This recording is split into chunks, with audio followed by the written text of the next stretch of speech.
வாத்து வறுவல் இட்லிக்கு காம்பினேஷன் சூப்பராக இருக்குங்க. வாங்க செஞ்சு பார்க்கலாம். 3 இன்ச் சைஸ் இஞ்சி எடுத்துக்கோங்க. 2 கட்டு பூண்டு உளிச்சு எடுத்திருக்கேன். 30 சின்ன வெங்காயம் உளிச்சு எடுத்திருக்கேங்க. இதை 3யுமே மிக்சர் ஜாரில் போட்டு அரைச்சி எடுத்துக்கலாம். குக்கர் வச்சுக்கோங்க. 3 ஸ்பூன் நல்லெண்ணெய் ஆட் பண்ணிக்கிறேங்க. 1 ஸ்பூன் கடுகு, 1 கொத்து கருவேப்பிலைங்க.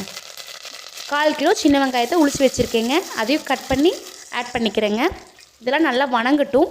2 வரமிளகாய் மட்டும் ஆட் பண்ணிக்கிறேங்க. அதுக்கப்புறம் அரைச்சி வச்சுருந்த பேஸ்ட்டை உள்ளே ஆட் பண்ணிக்கலாங்க. ரா ஸ்மெல்லாம் போகிற அளவுக்கு நல்லா வணக்கிக்கோங்க. தேவையான அளவுக்கு கல் போட்டுக்கோங்க. இப்போ வந்து 3 தக்காளி தான் ஆட் பண்ண போகிறோம். 3 தக்காளி கட் பண்ணி ஆட் பண்ணிடுங்க. மூடி போட்டு வேக வச்சுருங்க. எண்ணெய் பிரிஞ்சு வர அளவுக்கு வேக வச்சுருங்க. இப்போ வாத்தை வந்து ஒரு வாட்டி மட்டும்தாங்க வாஷ் பண்ணணும். அப்போ தான் டேஸ்ட் மாறாமல் இருக்குங்க. தக்காளியில் எண்ணெய் பிரிஞ்சு வந்தோன்னே பார்த்துட்டு கறி எல்லாம் வந்து உள்ளே ஆட் பண்ணிக்கலாங்க. உடனே தண்ணி ஊற்றிடாதீங்க. வாத்து வந்து 2-3 நிமிஷம் நல்லா வெந்து சுருண்டு வரணுங்க. அதுக்கப்புறம் கறி மசாலா ஆட் பண்ணிக்கலாங்க. சக்தி பிராண்டோட கறி மசாலா தாங்க ஆட் பண்ணியிருக்கேன். 3 ஸ்பூன் போட்டிருக்கேங்க. அது வந்து ரா ஸ்மெல் போகிற அளவுக்கு நல்லா பரட்டி விட்டுருங்க. ஒரு சொம்பு தண்ணி ஊற்றிருக்கேங்க.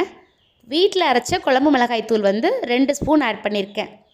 காரம் பத்தலைன்னா நீங்கள் கூட ஆட் பண்ணிக்கோங்க. இப்போ வந்து குக்கரில் மூடி போட்டு 7-8 விசில் விட்டுக்கோங்க. அதுக்கப்புறம் விசில் அடங்கினதுக்கப்புறம் ஓப்பன் பண்ணி பாருங்கள். நல்லா எண்ணெய் பிரிஞ்சு வந்திருக்கும். கிரேவி வந்து தண்ணியாக இருந்தால் கொஞ்சம் சுண்டை விட்டுக்கோங்க.